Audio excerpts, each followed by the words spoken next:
Class 10 chapter 3 pair of linear equation की exercise 3.2 का हम थर्ड क्वेश्चन देखने जा रहे हैं, जिसमें कहा गया है on comparing the ratios a1 a2 b1 b2 c1 c2 find out the whether following pair of equations are consistent और इनकंसिस्टेंट। तो आइए पहले समझते हैं कंसिस्टेंट एंड इनकंसिस्टेंट का मतलब क्या है। तो देखिए स्टूडेंट, किसी भी लाइन का जो भी पेयर ऑफ इक्वेशन के लिए हम लाइन बनाते हैं उसमें तीन पोजीशन संभव हैं। या तो लाइंस क्या करेंगी, आपस में इंटरसेक्ट करेंगी, या तो लाइंस क्या करेंगी, आपस में एक दूसरे के ऊपर होंगी यानी कि कोइंसिडेंट, या दूसरा क्या होगा, लाइंस आपस में पैरेलल होंगी। इन तीन के अलावा कोई सिचुएशन नहीं होती। जो ग्राफ की हम ग्राफ बनाते हैं, इक्वेशंस बनाते हैं, इक्वेशंस का ग्राफ बनाते हैं, लाइंस बनाते हैं, या तो पैरेलल होती है, इंटरसेक्ट होती है, या एक दूसरे के ऊपर कोइंसिडेंट होती है।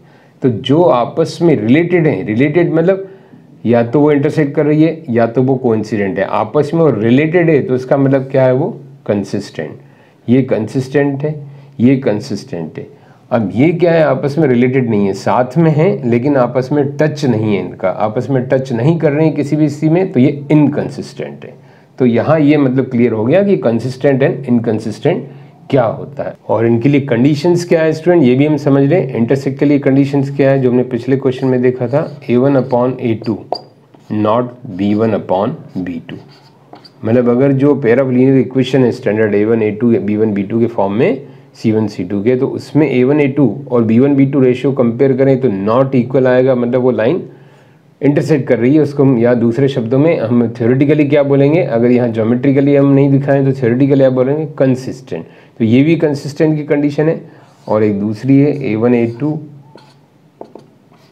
b1 b2 is equal to c1 c2। अगर ये तीनों के तीनों रेशियोज आपस में इक्वल हैं तो इसका मतलब लाइन क्या है, कोइंसिडेंट। तो इसको भी बोलेंगे कंसिस्टेंट। तो कंसिस्टेंट की दो कंडीशन हमारे पास है, एक ये है not equal to and all equal to. और इनकंसिस्टेंट की कंडीशन क्या है स्टूडेंट्स, देखिए a1/a2 is equal to b1/b2 is equal to not c1/c2। तो नॉट c1/c2 है, तो इसका मतलब क्या है, लाइंस पैरेलल है, या हम थ्योरेटिकली बोले इनकंसिस्टेंट है। इस केस में कोई सॉल्यूशन नहीं निकलता, नो सॉल्यूशन, क्योंकि आपस में टच में ही नहीं है, कोई सॉल्यूशन नहीं। यहाँ क्या होता है, वन सॉल्यूशन, जहाँ वो इंटरसेक्ट करती हैं वो X coordinate and Y coordinate show करती हैं, तो वो हमारा वन सॉल्यूशन रहता है।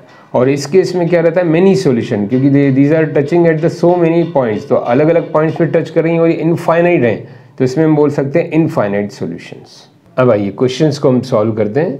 तो देखिए स्टूडेंट, फर्स्ट पार्ट, ये दोनों इक्वेशंस मैंने लिखी हैं।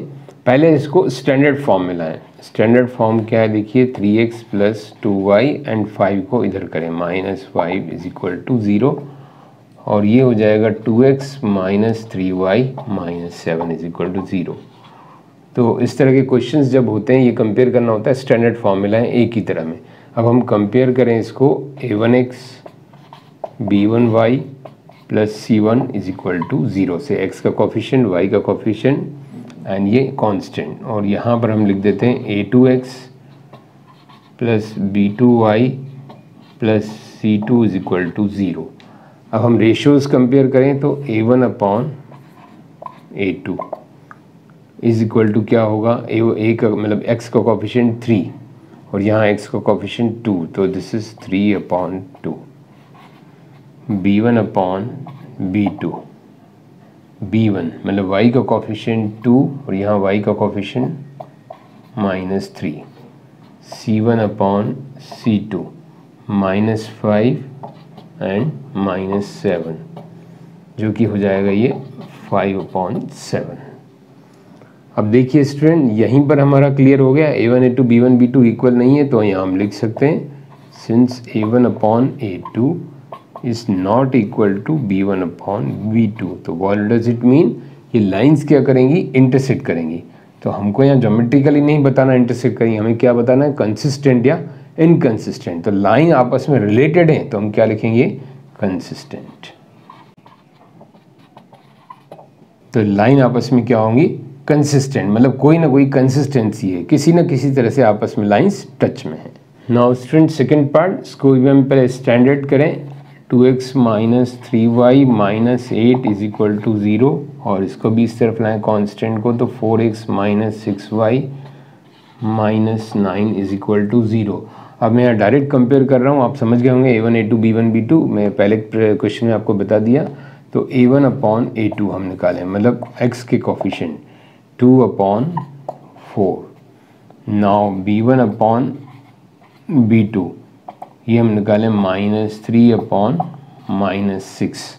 देन C1 अपॉन C2 ये हो जाएगा minus 8 upon minus 9, means minus minus cancel, तो 8 अपॉन 9। अब देखिए स्टूडेंट्स, को रिड्यूस करें तो 1 अपॉन 2, इसको रिड्यूस करें माइनस माइनस कैंसिल, तो 1 अपॉन 2।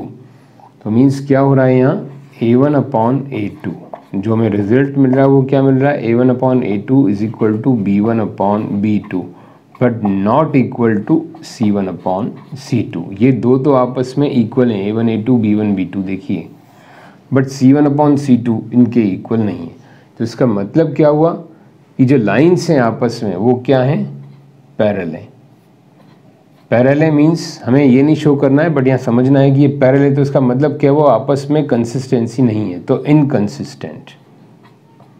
तो ये क्या है आपस में, इनकंसिस्टेंट, मतलब आपस में कोई इनका रिलेशन नहीं है। नाउ स्टूडेंट थर्ड पार्ट देखिए, 3/2x plus 5/3y is equal to 7, 9 दूसरी इक्वेशन है 9x minus 10y is equal to 14। तो मैं A1 अपॉन A2 डायरेक्ट लिख रहा हूँ। तो देखिए A1 मीन्स x का कोफिशिएंट क्या है, 3 अपॉन 2, और यहाँ पर x का कोफिशिएंट सेकेंड इक्वेशन का 9। इसको हम सॉल्व करें तो ये हो जाएगा 3 अपॉन 2 इंटू 9, ये कैंसिल होगा, 3 3 जा 9, सो इट इज़ 1 अपॉन 6।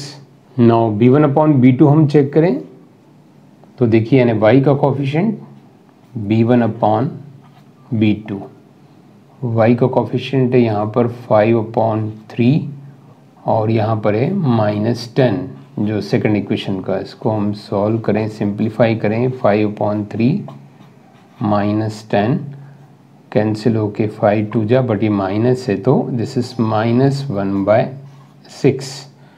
तो B1 by B2 is equal to minus 1/6, और यहाँ A1 बाई A2 जो हमने निकाला था दैट वाज 1 अपॉन 6।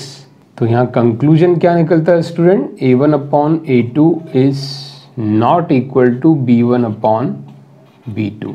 तो मतलब लाइन क्या है, इंटरसेक्ट कर रही है और एक वन सॉल्यूशन आ रहा है, तो मतलब आपस में लाइंस रिलेटेड हैं, तो ये कंसिस्टेंट होगा।